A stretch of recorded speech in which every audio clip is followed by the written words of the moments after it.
The time is up. The Lord is speaking to us, saying the time is up. సమయము సమీపించింది. మహిమ మేఘము పైన, షకీనా మేఘం పైన ఆయన ప్రధాన దూత శబ్దముతో దూరధ్వనితో ఆయన రానయ్యున్నాడు. ప్రతి నేత్రము ఆయనను చూచును.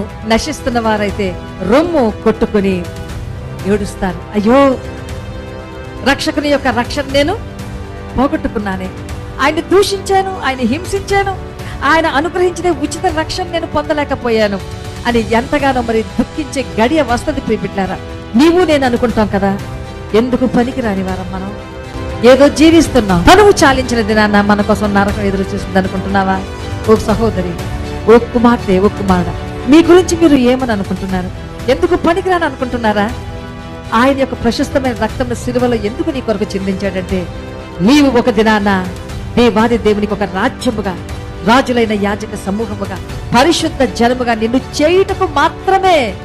ఆయన రక్తము నీ యొక్క రక్తంతో కలిసినప్పుడు, ఆయన శరీరం నీ యొక్క శరీరంతో కలిసినప్పుడు క్రీస్తు స్వారూప్యంలో నువ్వు మార్చబడలేదా? క్రీస్తు రూపంలో నువ్వు మలచబడలేదా? నిన్ను రాజులైన యాజక సమూహముగా మార్చడానికి, నీ ఒక ప్రత్యేక జనాంగం, ఒక రాజ్యముగా నువ్వు ప్రతిష్ఠించబడడానికి మాత్రమే నీ కొరకు ఒక సిలువ పైన ఒక నిస్సహాయ స్థితిలో ఆయన వేలాడుతూ ఉన్నాడు.